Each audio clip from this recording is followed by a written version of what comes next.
Thank you so much faithful team मुझे आप बुलाने के लिए, और थैंक यू, आप हमेशा जानवरों की निस्वार्थ भाव सेवा करते हैं। तो मेरे कुछ क्वेश्चन रहेंगे। पहले, यहाँ पर कौन कौन नॉन वेजिटेरियन है? ओके। कौन कौन वेजिटेरियन है? अच्छा, तो कौन कौन ऐसे वेजिटेरियन है जो अंडा भी खाते हैं? ओके।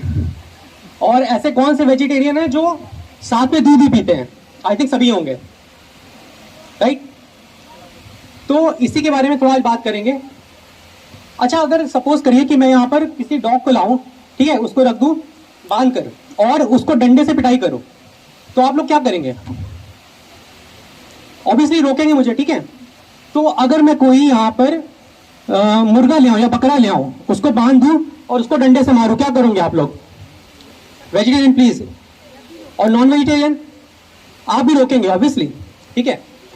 तो फिर ऐसा क्यों होता है कि जब हम जाते हैं किसी बुचर शॉप में, तो वो भी तो एक क्रुएलिटी है, उसको भी तो हम पैसे दे रहे हैं उसको कटवाने के लिए। तो वहां पर हम क्यों ये चीज नहीं सोच पाते हैं कि जो बेचारा कट रहा है, मासूम कट रहा है, तो उसको भी तो हम पैसे देके उसकी हम हत्या करवा रहे हैं। इस चीज में हम ध्यान क्यों नहीं देते हैं? हमारा ध्यान क्यों नहीं जाता है? क्योंकि हमारे अंदर कमी है करुणा की, कंपैशन की, कि जब हमारे यहाँ कोई पालतू पशु होता है, उसको दर्द होता है, तब तो हम समझ जाते हैं कि यार उसको दर्द हो रहा है, उसको पीड़ा हो रही है, वो गुस्सा है, उसको अगर डांट दोगे आप तो किनारे बैठ जाएगा, वो गुस्सा हो जाएगा। लेकिन जब किसी बकरे को, मुर्गे को, उसको हम बिल्कुल निर्दयी होकर कटवा देते हैं और हम उसको अपनी प्लेट पे खा लेते हैं और हम उसको नाम देते हैं बटर चिकन, मटन बिरयानी, ये सब नाम दे देते हैं। तो हमें आज ये सोचने की जरूरत होगी कि क्या सिर्फ हमारा जो करुणा है, कंपैशन है, सिर्फ एक कुत्ते या बिल्ली तक सीमित रहना चाहिए या फिर सभी प्राणियों में इक्वल होना चाहिए? इक्वल होना चाहिए, राइट? ओके।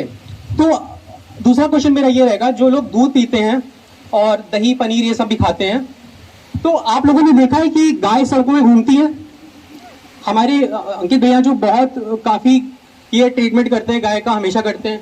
छोटे छोटे बच्चों को भी आपने देखा होगा, वो भी बेचारे घूमते रहते हैं, कूड़ा खाते हैं, कचरा खाते हैं। क्या किसी ने कभी देखा है कि भैंस घूम रही है?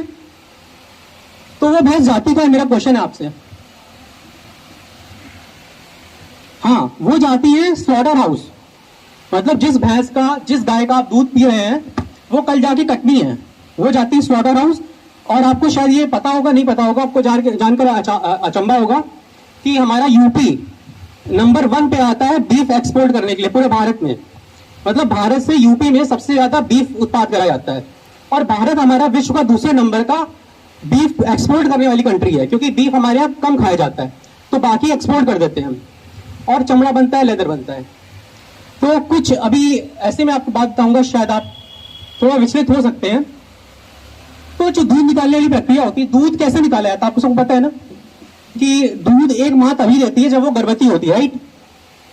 तो इसका मतलब जब अगर हमें किसी प्राणी का दूध चाहिए तो उसको गर्भवती करना पड़ेगा। तो अगर आप YouTube में सर्च करेंगे या फिर गूगल में सर्च करेंगे नॉर्मल आर्टिफिशियल इंसेमिनेशन, या डालेंगे कि गर्भवती कैसे करा जाता है, तो आपको दिखेगा एक गाय या भैंस को उसके पैर बांधकर और 2-3 लोग पकड़ेंगे, हो सकता है एक पूंछ पकड़े हो, एक सर पकड़े हो उसका, ठीक है, और एक निडल से उसमें सीमेन लोड कराया जाता है, और एक ऐसा व्यक्ति आता है या फिर महिला आती है जो ट्रेन करी जाती है उसको गर्भवती करने के लिए, और वो बेचारी तड़पती रहती है, गाय या भैंस जो भी है, और उसको डालकर उसके सीमेन इंसर्ट कर दिया जाता है योनि में और उसको गर्भवती कराया जाता है। तो मेरा क्वेश्चन ये है कि अगर ये एक इंसान के साथ, एक इंसानी मादा के साथ करा जाएगा, तो उसको हम क्या नाम देते हैं? आई थिंक रेप, बलात्कार, यही देते हैं। लेकिन जब ये बात आती है किसी जानवर पर, तो हम इतना ज्यादा उसको नॉर्मलाइज क्यों कर देते हैं? हम ये क्यों नहीं सोच पाते कि वो भी, उसके अंदर ही भावना है। आप अभी मैं रास्ते से आ रहा था, कम से कम 50 से 60 मुझे गाय रखी होंगी, और उनके 10-12 की आंखों में आंसू थे। तो ये आंसू क्यों थे? क्योंकि उनके अंदर भावना है। और हम 50 तक बना लेते कि पेड़ों में भी तो जान होती है, और एक्सेट्रा कि दूध की हमें जरूरत है। तो क्या हम बिना दूध के अपना जीवन यापन नहीं कर सकते हैं? इसी को नाम दिया जाता है करुण शाकाहार, मतलब वीगनिज्म, जहां पर आप किसी भी एनिमल से ड्राइव्ड प्रोडक्ट को नहीं यूज करते हैं, वो चाहे हनी हो, लेदर हो, वूल हो, या फिर कुछ भी ऐसा हो जो पशु से कट के आ रहा हो, पशु से बन के आ रहा हो। फिर जब दूध निकाला जाता है उसको गर्भवती कर दिया जाता है। गर्भवती करने के बाद क्या करा जाता है, जब उसको दूध निकालना होगा, अब नॉर्मल सी बात है, गाय बछड़ा गाय है तो वो हमारा चेहरा देख के तो दूध देने वाली नहीं है, हमारा चेहरा दूध देके नहीं, वो अपने बच्चे का चेहरा देके दूध दे, क्योंकि कोई भी माँ हो दुनिया में, कोई भी माँ वो दूध सिर्फ और सिर्फ अपने बच्चे के लिए देती है, इंसान के लिए नहीं देती है।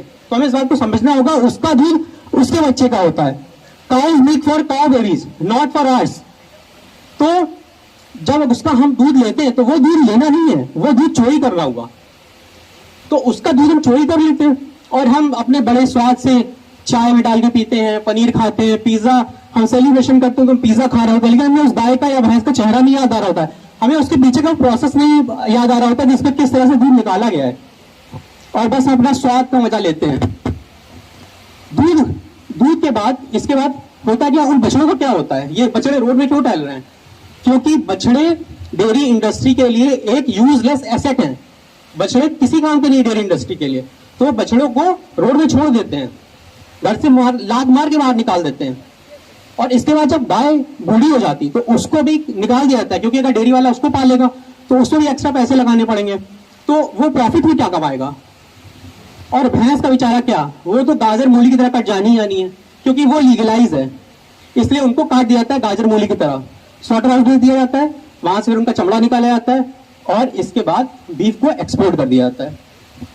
तो आज का टाइम ये है कि हमको ये चीज सोचनी पड़ेगी कि जो भी हम खा रहे हैं, जिस भी चीज को हम यूज कर रहे हैं, उसको हम बड़ी आसानी से स्वाद ले रहे हैं, पी रहे हैं, तो वो आ कहां से रहा। हम कभी अपनी प्लेट में खाना ये नहीं देखते खाने के पीछे की प्रक्रिया क्या है, हम सिर्फ खाने को देखते हैं कि अरे उसमें बढ़िया सा उसको सजा कर डिजाइन करके हमारे सामने ला दिया गया और उसको हम खा लेते हैं, लेकिन कभी भी हम उसके पीछे की प्रक्रिया को नहीं देखते हैं। अगर स्लॉटर हाउस कांच के होंगे तो यहाँ बैठे सब लोग और जितने भी लोग हैं वो तुरंत तुरंत लेदर पहनना, दूध पीना छोड़ देंगे, लेकिन अफसोस कि वो स्लॉटर हाउस कांच के नहीं होते, मोटी सीमेंट की दीवारों के होते हैं, जिससे हमें उसके पीछे जो पूरी प्रक्रिया चल रही है वो हमें कभी दिखाई नहीं देती है, और इसमें सहयोग सिर्फ और सिर्फ जनता करती है। आपको पता है कि 33,000 करोड़ रुपए केवल अभी गवर्नमेंट ने बजट पास करा है, जिसमें इनका आर्टिफिशियल इंसेमिनेशन करा जाएगा, ज्यादा से ज्यादा इनकी ब्रीडिंग करी जाएगी कि जिससे ज्यादा दूध का उत्पादन किया जा सके, और ज्यादा दूध का उत्पादन होगा तो ज्यादा बीफ ही एक्सपोर्ट करा जाएगा।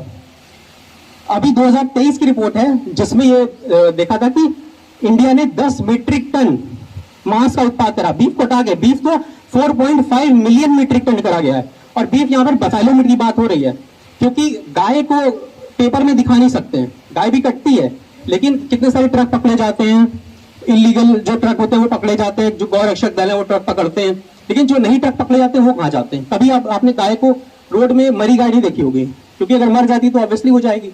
बहुत सारे ऐसे स्टेट्स हैं जहां पर गाय को नहीं काटा जाता है, भारत में बहुत से स्टेट है जहां नहीं काटा जाता है, लेकिन केरल हो गया, नॉर्थ ईस्ट के स्टेट हो गए, वेस्ट बंगाल हो गया, वहां पर लीगलाइज है। तो ये एक लूप होल है हमारी पूरी प्रक्रिया में कि वहां पर जाके उनको काटा जाएगा।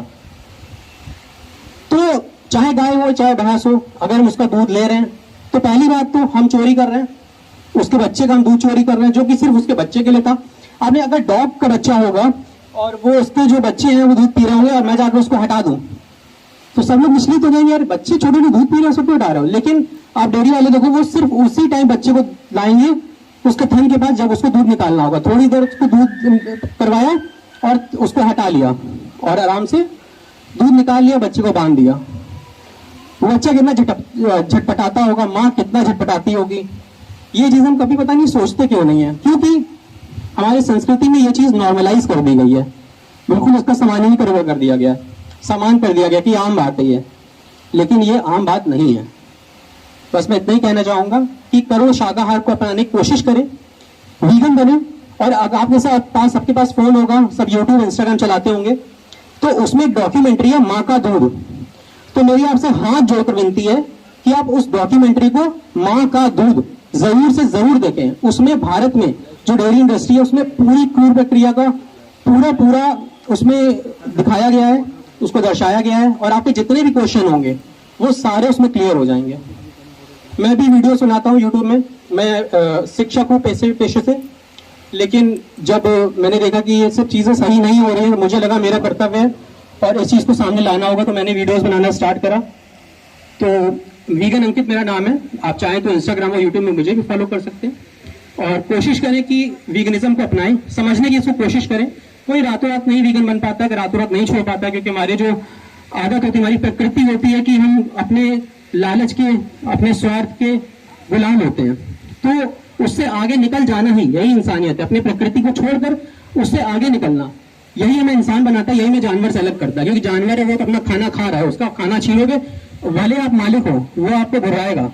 लेकिन इंसान के अंदर करुणा होती है, इंसान के अंदर विवेक होता है, इंटेलिजेंस होता है, तो वो समझ जाएगा कि नहीं, हमें अपने खाने से ज्यादा सामने उसको जरूरत है, जो बेचारा भूखा है, तो अपना खाना उसको दे सकते हो।